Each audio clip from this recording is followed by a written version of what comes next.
Merci, Monsieur le Président. Je voudrais, Monsieur le Préfet, je vais m'adresser un petit peu à vous également, si vous le permettez. Je voudrais d'abord faire 3 observations préalables. La première, ne nous y trompons pas, on utilisera tous les mots que l'on voudra bien utiliser. Tout ce projet est un habillage pour un découpage politique, point barre. C'est un découpage politique dans notre département, mais dans toute la France. C'est pour tenter d'empêcher un certain nombre de départements de basculer, pour tenter de garder. Vous savez très bien que pas loin de 65% des départements en France sont à gauche sur 100, et donc c'est pour tenter de limiter en 2015 une éventuelle inversion de majorité des départements. Le nôtre, c'est un découpage politique. Monsieur le Préfet, je vous ai bien écouté. Vous avez vraiment, je ne reproche rien à l'homme. Vous êtes le représentant de l'État. Vous avez fait ce qu'on vous a demandé de faire. Vous nous avez effectivement consultés. Je fais partie de ceux qui sont allés dans votre bureau à un moment où vous n'aviez aucun élément. Et vous êtes probablement celui qui a pas le plus de poids, mais un de ceux qui a le plus de poids dans le département. Vos compétences sont énormes. Mais sur ce projet-là, votre compétence était totalement nulle. Vous n'avez rien fait sur le découpage. C'est votre voisin de table qui a tout fait. Nous le savons très bien. Nous savons très bien que dans les concertations, les consultations, le ministre de l'Intérieur n'a vraiment consulté qu'une seule personne, c'est Jean-Louis Destan. Et d'ailleurs, ce découpage, à une exception près, un seul canton où le ministère de l'Intérieur n'a pas suivi Jean-Louis Destan, c'est le découpage que Jean-Louis Destan a montré à un certain nombre d'entre vous, puisqu'il a tenté de convaincre quelques-uns parmi vous que c'était un bon découpage. Donc, c'est un découpage politique, c'est ma première observation. La deuxième, notre avis consultatif. Là, je vous ai encore bien entendu, Monsieur le Préfet. Notre avis, il est consultatif, point barre. Que nous donnions un avis positif ou négatif, ça ne changera strictement rien. Des amendements, c'est pas vrai, juridiquement, on ne peut pas déposer des amendements. Et Monsieur le Préfet, vous avez choisi les très bons mots. Nous pouvons déposer des vœux, nous pouvons déposer des motions. Elles seront ajoutées à l'avis qui sera envoyé au ministère de l'Intérieur. Mais ça n'a aucune valeur. Je vais vous citer plusieurs fois Manuel Valls, parce que j'ai quand même beaucoup entendu Manuel Valls quand il était chez nous au Sénat, et je l'ai lu quand il était à l'Assemblée nationale, ou certaines assemblées de l'Association des maires. Le 13 mars au Sénat, il avait déclaré « Je m'engage évidemment à respecter cet avis. Bien sûr, il y aura parfois des avis négatifs, mais grâce à ce travail avec les conseils généraux, grâce à cette consultation des grands élus départementaux, je suis sûr que nous parviendrons à respecter l'intérêt général. » On sait ce qu'il en est. Le ministère de l'Intérieur n'a consulté aucun d'entre nous, une fois qu'on a connu, bien sûr, les premières esquisses. Et d'ailleurs, actuellement, il y a 60 départements qui ont voté, qui ont donné un avis, qui sont rentrés au ministère de l'Intérieur. Sur les 60, les 30 premiers, le découpage définitif a été donc est envoyé au Conseil d'État. Zéro changement. Alors, je ne sais pas ce qui s'est passé dans ces 30 premiers départements. Je ne sais pas s'il y a eu des motions ou des vœux. Ce que je sais, c'est que le texte qui a été envoyé au Conseil d'État est le texte initial qui avait été envoyé dans le département. J'attends de voir les 30 suivants, et Monsieur le Préfet, comme vous l'avez dit, nous serons parmi les derniers. On verra ce qu'il en est. Troisième observation. Les oubliés, alors, je t'ai bien entendu, Jean-Paul, tu l'as dit, dans le passé, il y a eu des découpages électoraux. Vous avez rappelé le découpage urbain qui n'était pas si minime que ça. Hein. C'était 20% de départements en plus. On est passé de 36 à 43. Mais il y avait eu une certaine consultation, notamment des maires et des communes. On en a tenu compte, on n'en a tenu pas compte, peu importe. Il y avait eu une certaine concertation et consultation. Les élus ont été laissés totalement de compter. Du coup, Monsieur le Préfet, vous avez reçu d'ailleurs un certain nombre de délibérations, vous avez reçu des lettres, le président du Conseil général en a reçu, et nous aussi, nous avons reçu un certain nombre de motions de communautés de communes et de communes les uns et les autres. On se fera les uns les autres l'interprète de temps en temps, comme vient de le faire Jean-Pierre Flambard, sur ceux de son canton et de sa communauté de communes. Mais ce sont quand même les grands oubliés, je voulais le dire. Ça, c'était mes observations préalables. Alors, plusieurs points sur lesquels je voudrais insister. Vraiment, je considère que ce mode de scrutin, je me répète par rapport à ce que j'ai eu l'occasion de dire à plusieurs reprises lors de ce long débat, première lecture, deuxième lecture, Assemblée, Sénat, etc. C'est vraiment un mode de scrutin qui est inadapté aux enjeux territoriaux. Et je voudrais vous rappeler 2-3 petites phrases dans l'exposé des motifs du texte qui est à l'initiative de tous les découpages qui sont arrivés dans tous les départements. Le projet de texte vise à prendre en compte les évolutions des territoires. Il doit conserver le lien étroit entre l'élu et son territoire. Et il ne doit procéder qu'à des aménagements strictement nécessaires. Un petit peu plus loin dans l'exposé des motifs, il est écrit « L'esprit du texte consiste à moderniser un bon mode de scrutin, en l'occurrence uninominal, à 2 tours, dont la remarquable stabilité est à saluer depuis la loi du 10 août 1871 et les lois de décentralisation de fer.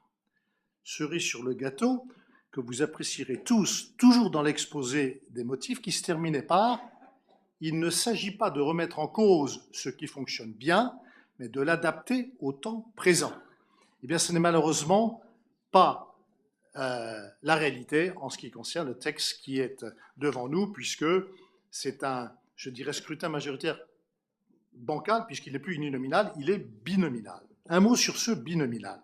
Je serais tenté de dire pourquoi faire simple quand on peut faire compliqué. On a vraiment fait compliqué. Vous avez été un ou deux à le rappeler. Ça veut dire quoi? Ça veut dire que dorénavant, il y aura 2 candidats pour un seul territoire. Ça a été dit il y a quelques instants. 2 points de vue, 2 approches, 2 analyses pour informer les mêmes habitants d'un même territoire. Qu'est-ce qui se passera si ces 2 voix cessent de parler à l'unisson?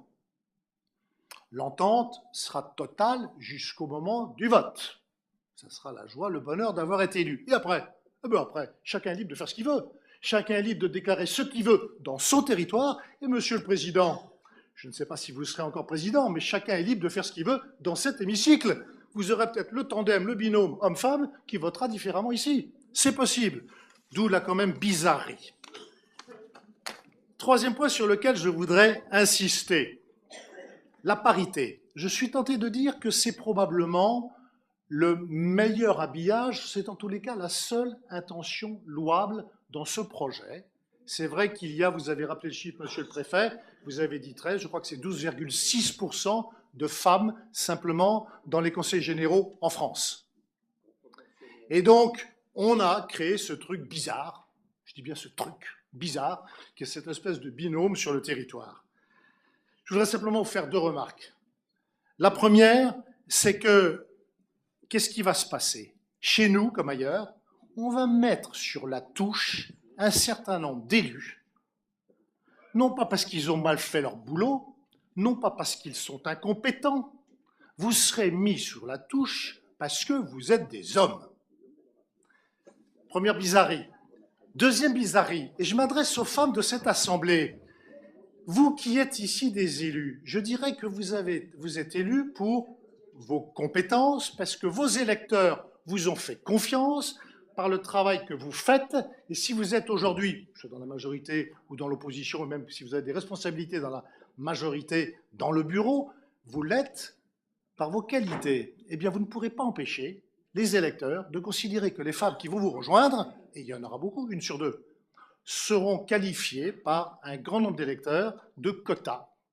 Autrement dit, il y aura vous, eh bien oui, absolument, vous les meilleurs et d'autres les quotas, et vous ne pourrez pas empêcher certains de raisonner de cette manière-là. Et c'est vraiment regrettable. C'est pour ça que je considère que c'est un truc, entre guillemets, bizarre. Et Monsieur le Président, dernière observation sur cette parité. Alors, ce sera pour vous et tous les présidents de France, de droite ou gauche. Vous allez avoir une masse très importante d'élus nouveaux. Vous allez devoir gérer les départements avec probablement une majorité d'élus nouveaux par rapport aux élus anciens. Or, je crois qu'il faut un équilibre partout. Les anciens, c'est bon, ça apporte l'expérience. Les nouveaux, ils viennent pour faire leurs armes. Donc, simplement, observation que je voulais vous faire remarquer au passage. Vous êtes mécontent de ceux qui travaillent à vos côtés, Monsieur le Président? Ça veut dire quoi, ça? Vous êtes content de vous débarrasser d'un certain nombre d'entre eux? Non, je ne crois pas ça de vous. Le quatrième observation que je veux te faire remarquer, c'est, et là vous avez été plusieurs à le dire, c'est la disparition de l'élu de proximité. Alors, c'est vrai qu'il y a des anomalies. C'est vrai, monsieur le préfet, vous avez rappelé le plus petit canton, 4500 habitants, Lyons, il y en a deux grands, Évreux Nord, près de 28 000, Saint-André, 26 000, un peu plus. Je vous signale qu'en Seine-Maritime, c'était pire encore. Le plus petit, 4 000 habitants, le plus grand, 60 000. Donc c'était normal qu'il fallait y remédier. Mais dans le département de l'Eure, si on avait créé simplement deux cantons nouveaux, si on avait divisé par deux les deux gros cantons, on arrivait, monsieur le préfet, dans votre brillante démonstration sur la démographie, à avoir une moyenne, et au lieu d'avoir une moyenne qui était représentative, nationale, nouvelle formule, nouveau canton, on était à 45 et pas 46 conseillers départementaux dorénavant, et puis on aurait évité tout ce à quoi nous assistons en ce moment, et ce que nous allons traverser. Mais cette proximité, mes chers collègues, vous la vivez tous les jours. Et c'est Jean-Pierre Flambard qui le rappelait à l'instant. Notre quotidien, il n'est pas toujours facile. Hein. On s'occupe un peu de tout. On s'occupe des territoires, on s'occupe des gens. Nous sommes un petit peu les assistantes sociales de tous les problèmes territoriaux. Nous nous occupons de voirie, nous nous occupons de toutes les compétences du Conseil général, de l'aide sociale. S'occuper de cela sur un territoire raisonnable, oui. S'occuper de cela sur un territoire dans lequel il y aura 45, 50, 57, 62 communes, je suis désolé, c'est la fin de la proximité. Oui, oui, bien sûr, on sera deux. On sera deux, mais vous allez voir que les deux, ils vont tous les deux se battre pour occuper le terrain. Enfin, disons que sous prétexte de réduire les écarts de représentation, c'est quand même quelque part la fin du gouvernement. Cinquième point, et là, mes chers collègues, je voudrais rappeler un certain nombre d'engagements qu'avait pris le gouvernement et ce qu'il en est dans la réalité. Le gouvernement avait dit, c'est M. Manuel Valls, le 16 décembre 2013, la carte sera basée sur le rapprochement des cantons existants. La réalité dans l'Eure, c'est le nouveau canton de Beuzeville qui va du pont de Tancarville jusqu'à Orbec, en passant par 4 cantons et les difficultés qu'avait rappelé Jean-Pierre Flambard. C'est faux également pour le canton de Breteuil.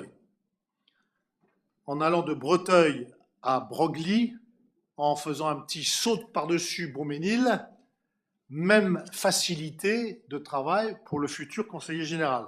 C'est également faux pour le canton 12, c'est-à-dire le canton de Verneuil-sur-Avre, qui va de Verneuil à Nonancourt. Toujours M. Manuel Valls, c'était chez nous au Sénat, le 15 avril. Il déclarait « Pour qu'un élu représente la population vivant sur un territoire, celui-ci doit s'inscrire dans un espace cohérent. Des cantons trop étendus seraient absurdes. La superficie et le nombre de communes seront pris en compte. » Avril 2013.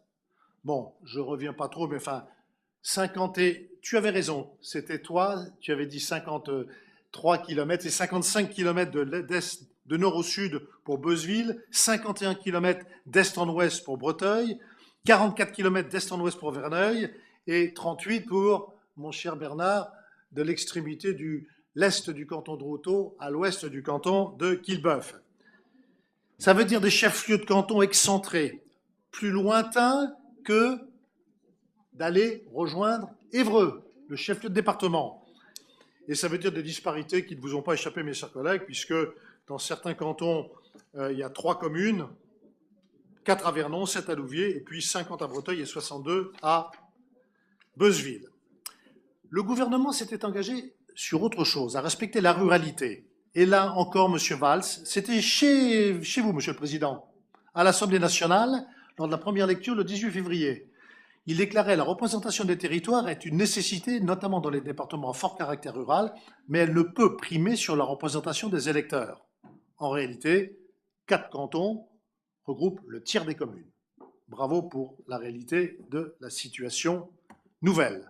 Le gouvernement s'était engagé à autre chose. Monsieur le préfet, vous avez beaucoup insisté là-dessus, c'était à respecter les intercommunalités. Et M. Valls a dit, c'était plus en première lecture, cher Jean-Louis, c'était chez toi en deuxième lecture, le 26 mars 2013. Valls, les territoires ruraux seront mieux représentés, d'autant que les intercommunalités seront intégrées. Monsieur le préfet, vous avez eu l'honnêteté ensuite de dire tous les cas de figure où l'intercommunalité ne sera pas respectée. là où je ne suis plus du tout d'accord avec vous, c'est quand vous dites que c'est uniquement dans un cas de figure minime. Ce n'est pas vrai. Il y a quand même beaucoup d'endroits où ça n'est pas respecté. 6 EPCI sont carrément éclatés. À Amfreville, à Nonancourt, vous les avez cités, donc je ne reviens pas dessus, dans la case de Louviers, dans alors, le Grand Évreux. Vous me direz que ce n'était pas facile de faire 3 cantons avec 4, mais c'est vraiment le grand n'importe quoi, hein, en termes de respect des cantons. On pique à droite, on pique à gauche, on s'en débarrasse d'autres. Fontaine-sous-Jouy, Jouy-sur-Eure étant la cerise sur le gâteau. La conséquence de tout cela, mes chers collègues, c'est quand même, mais monsieur le préfet, je ne suis pas d'accord avec vous lorsque vous avez parlé en disant qu'il n'y aurait pas de conséquences administratives. Manuel Valls, d'ailleurs, Manuel Valls a reconnu qu'il y aurait au contraire des modifications. Il a fait 2 déclarations au cours de la nouvelle lecture au Sénat le 15 avril. Il a carrément dit « Nous utiliserons la nouvelle carte cantonale pour repenser l'organisation de l'État ». C'est lui qui l'a dit. C'est votre ministre de tutelle. Et il a rajouté à propos des gendarmeries, la gendarmerie, nous réorganiserons la présence de l'État en fonction des territoires en lien avec les collectivités. C'est M. Valls, ministre de l'Intérieur, qui a déclaré ça, monsieur le préfet. Oui, mais ça veut dire une remise en cause possible. Et les 17 chefs-lieux de canton qui vont disparaître et qui ont encore une gendarmerie ont des craintes à avoir. À une époque où la délinquance a plutôt tendance à croître, je pense que ce n'est pas un bon message que nous adressons. Dernière observation sur la perte de recettes des communes. Il y aura des pertes de recettes pour tous les chefs-lieux qui disparaissent. Le seul maintien, c'est le budget qu'on va voter, là, que votent les chefs-lieux en ce moment pour l'année 2014 en cours, et 2015, point barre. Après, c'est fini. La recette liée au statut de chef-lieu de canton, c'est fini après 2015. Ne dites pas le contraire, monsieur le préfet. Vous avez dit, alors là, pour le coup, ce que disent plein de leaders politiques. C'est pas vrai. Après 2015, 2016, il n'y aura plus de recettes pour les chefs-lieux qui vont disparaître. Donc, ne disons pas le contraire.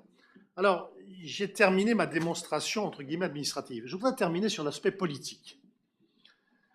Monsieur le Président, c'est un point sur lequel nous nous retrouvons, parce que je suis comme vous, en fait. J'adore la politique. J'adore la politique électorale. Et je voudrais quand même y arrêter 2 secondes sur votre découpage, parce que c'est le vôtre. Le seul objectif, dans tout votre découpage, c'est bien sûr de tenter de garder la majorité du Conseil général. Je vous ai lu aussi dans la presse la semaine dernière, j'ai été surpris quand vous avez dit, mais je crois que vous n'avez pas tort, c'est pas joué du tout. Garder le département, c'est pas joué. Mais au passage, je ne suis pas sûr que vous fassiez toujours un bon calcul. Parce que de temps en temps, vous nous mettez peut-être en difficulté, mais vous vous mettez en difficulté beaucoup aussi. Quand le nouveau découpage des Andes, c'est vrai, je ne peux rien dire sur ce qu'a dit monsieur le préfet tout à l'heure, les quelques modifications de communes, c'était pour respecter le PCI. Et c'est vrai que ça va nous mettre en difficulté parce que les 2 conseillers généraux sont chez nous. Je leur fais confiance pour s'entendre ensemble, Michel Jouyet et Frédéric Duché. Oui, c'est une difficulté pour nous, parce que nous avons 2 hommes, il faut un homme et une femme. Mais je leur fais confiance, on s'entendra. Bernay, c'est intéressant. Bernay, au départ, l'objectif, c'était pour sauver le soldat Prévost. Mais malheureusement, c'est le seul point où vous n'avez pas été suivi, monsieur le Président, puisqu'on a rajouté Beaumesnil sur les cantons de Bernay. Autrement dit, mais oui, le calcul n'est peut-être pas bon. Le calcul n'est peut-être pas bon. Alors, ça va compliquer la tâche de nos 2 collègues, Jean-Hugues Bonamy et Marc Vampa, bien sûr. Vous nous mettez en difficulté, mais le résultat sera peut-être tout à fait autre en ce qui concerne le calcul. C'est peut-être, aujourd'hui, il y a un conseiller général de droite, un de gauche, peut-être que demain, il y en aura de droite. Ça peut arriver. Il y a même des chances que ça arrive. Hein. Beuzeville. Alors là, on en sacrifie 2 autres. Jean-Pierre Flambard, je suis désolé, Jean-Pierre. Tu passes à l'as. Et Alain, où est-ce qu'il est? Il est derrière moi? Et il n'est pas là. Parce que le nouveau canton qui a été fait, alors vraiment, c'est le canton le plus biscornu. je pense que nous sommes bien sûr en train de déjà travailler sur les recours que nous allons faire une fois qu'il y aura l'arrêté définitif. Dans les recours, le Conseil d'État tient compte de ce qu'on appelle territoire bizarroïde. C'est vraiment un territoire bizarroïde, hein, du nord au sud, le nombre de communes, la surface, tout y est. 4 cantons. Eh bien, je pense que demain, c'est vrai, nous avons 2 conseillers généraux sur les 4. Malheureusement, ils sont du même sexe, Hervé Morin et Guy Paris, mais je leur fais confiance pour qu'on garde ce canton. Donc ça sera -2 pour la gauche, et je ne suis pas sûr que là, votre calcul soit très bon. À Bourrachard, on perd nos chefs-lieux, mon cher Bernard. Il n'y a plus de Routot, il n'y a plus de Quillebeuf, c'est Bourrachard qui sera le chef-lieu demain, un chef-lieu qui sera totalement excentré. Hein. Moi qui suis complètement à l'autre bout, les pauvres habitants de Saint-Sanson-de-la-Roque, quand ils vont devoir aller à l'autre bout, politiquement, on verra bien ce qui va se passer. On fera du covoiturage. Au moins sur le plan humain, nos relations sont très bonnes, mais sur le plan politique, je ne pense pas qu'il y aura liste commune entre nous. Hein. Bourtrould, Daniel, Daniel, tu rends service. Monsieur Poniatowski. Eh oui, tu rends service parce que tu ne repars pas. Monsieur Poniatowski, juste un mot. Oui. J'ai encore 7 orateurs. Oui, monsieur le Président. Vous. Attendez, on a le droit de s'exprimer dans ce débat. J'ai bien lu ce qui était prévu. Mais je voudrais terminer jusqu'au bout sur l'aspect politique. C'est ma dernière partie, l'aspect politique. Brionne, vous sacrifiez quelqu'un d'autre. Gérard. Mais Brionne, je pense que c'est... Moi, je me tourne vers la presse. Il ne faut pas se cacher. C'est une opération PS contre le PC. On sait tous très bien que le président du Conseil général va se présenter dans le nouveau canton Beaumont-Brionne. Ça veut dire que... Oui. Mais Jackie s'est déjà entendu avec Jean-Louis. Je ne suis pas sûr que Gérard se soit entendu avec Jean-Louis. Bon, voilà ce que je voulais simplement dire au passage. C'est politique une fois de plus. Alors, les cantons 8, 9, 10, 11. Conches et les 3 nouveaux d'Évreux. Alors là, c'est le grand n'importe quoi, comme tu disais très justement. Vous espérez que ça sera le jackpot. Avec ces 4 cantons, vous espérez faire la totale, 8 conseillers généraux de gauche. Écoutez, je suis chasseur. Ne vendez jamais trop vite la peau de l'ours avant de l'avoir tué. Attendez de voir ce qui va se passer sur ces cantons-là. Gaillon, on retrouve l'ancien territoire. Gisors, mon cher Marcel. Je comprends que tu ne sois pas content. Non, je ne dis pas que tu es mort. Mais je comprends que tu ne sois pas content. Monsieur le préfet, je vous fais une seule remarque technique, mais nous l'utiliserons dans le recours que nous allons faire.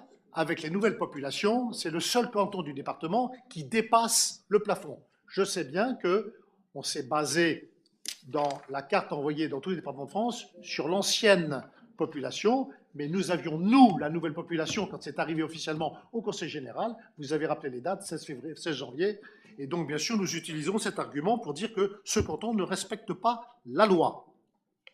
Alors 14, 18 et 21, ce sont les cantons Louviers, Pont-de-l'Arche, Val-de-Reuil, dont tu as parlé tout à l'heure. Je ne sais pas quels sont les arrangements sur place. Je ne sais pas si tu fais partie de ceux avec qui il y aura un accord ou pas. Je sais que l'objectif, c'est de tenter de revenir avec 6 conseillers généraux de gauche. Moi, je voudrais simplement dire là-dessus, je ne suis pas Madame Soleil, mais dans ce genre de territoire, Monsieur le Président, il faut toujours faire attention aux amis. C'est parfois avec les amis qu'on a plus de problèmes. Et on verra bien ce qui va se passer sur Louviers, Pont-de-l'Arche et Val-de-Reuil. Alors, ensuite, juste...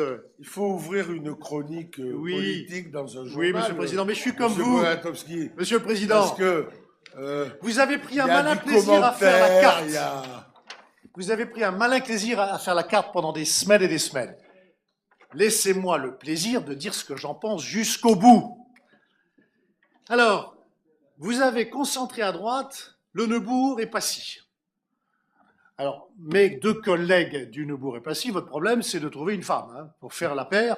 Mais vous êtes là pour longtemps. Parce que qu'est-ce qu'on a fait chez vous? On a concentré un maximum de communes de droite pour aider autour de vous de faire des cantons de gauche. Jean-Paul Lejeune et Pascal, si vous voulez vous présenter pendant des années, vous pouvez rester dans cet hémicycle pendant des années. Choisissez bien la collègue féminine qui va venir avec vous, et c'est l'inverse qui s'est passé à Pont-de-Mer. Pont-de-Mer, Monsieur le Président, bon, vous avez un canton super gauche, Pont-de-Mer et Montfort. Là aussi, le problème, c'est plutôt de savoir si c'est Francis qui va rester, il faut trouver la femme de Pont-de-Mer, ou si c'est Michel Leroux qui va partir, il faudra trouver la femme chez toi. Je ne sais pas quel est l'accord. C'est votre problème, c'est pas le mien. Mais bon, on sait très bien que derrière le découpage cantonal, c'est le futur découpage législatif qui se prépare. N'est-ce pas, Monsieur le Président? J'y vois déjà. C'est pas à l'ordre du jour. Hein. Bien sûr que non, mais on n'est pas des naïfs. On voit bien la future circonscription d'Évreux Sud qui va venir jusque-là. Cela dit, bon, c'est votre droit, c'est vous qui êtes au pouvoir actuellement, mais faites attention. Même règle pour Romilly-sur-Andelle, le regroupement Fleury-Lyons, c'est bien sûr un canton qui est plutôt à gauche, mais faites attention. Et je voudrais terminer sur les trois derniers. Saint-André. Saint-André, on connaît très bien la stratégie derrière. Au cas où certains ne l'auraient pas compris, mais comme on a la presse de tout le département, vous avez juste rajouté 4 communes du canton de Loncourt, vous avez un petit peu déshabillé Joël, parce que Joël Hervieux, pour mettre sur Saint-André. Là, André, je ne sais pas si c'est le coup qui se prépare contre vous, ma chère collègue, mais ça ne vous a pas échappé que dans les 4 communes, on a mis une commune où le maire est socialiste, le maire de Saint-Georges-Mottel, et je vous parie, on fait un pari maintenant, une bonne bouteille de vin si vous voulez, que le maire de Saint-Georges-Mottel sera le candidat socialiste dans le nouveau canton de Saint-André contre vous ou la personne que vous allez soutenir. J'en suis sûr et certain. Autrement dit, c'est encore politique, une fois de plus. Verneuil-sur-Avre, eh oui, vous n'avez aucune chance là-bas, mais vous nous mettez dans l'embarras, parce que les 3 sortants sont chez nous, et il va falloir qu'on s'entende. Mais je fais confiance à Françoise, à Louis et à Joël pour qu'on trouve une bonne solution. Vernon, on verra bien Vernon, Monsieur le Président. Vernon, c'est... Attendons les municipales et on va voir ce qui va se passer. Je ne suis pas Madame Soleil. Mes chers collègues, simplement pour terminer là-dessus, j'ai fait exprès de terminer sur la politique, parce que, bon, je vous apprends rien, beaucoup d'entre vous avez vu les dessous que j'ai rappelés. C'est politique. Mais tout peut arriver dans le département de l'Eure. Le département de l'Eure, je l'affirme, peut très bien basculer. La deuxième chose, et la dernière chose sur laquelle je veux insister, vous nous avez fait, malgré, Monsieur le Préfet, je ne vous en veux vraiment pas sur le plan humain et personnel, vous avez rempli votre mission, mais malgré beaucoup d'arguments que vous avez sortis, je crois que c'est l'inverse. Nous avons, nous, beaucoup d'arguments pour pouvoir faire des recours. Nous ferons bien sûr un recours une fois que l'arrêté définitif sera sorti, et je pense qu'il y aura pas mal de recours dans le département de l'Eure, parce qu'il y a quand même matière à faire recours. Merci, mes chers collègues. Ah là là. Qu'est-ce qu'on m'en prête des bonnes et des mauvaises intentions. Madame Auger.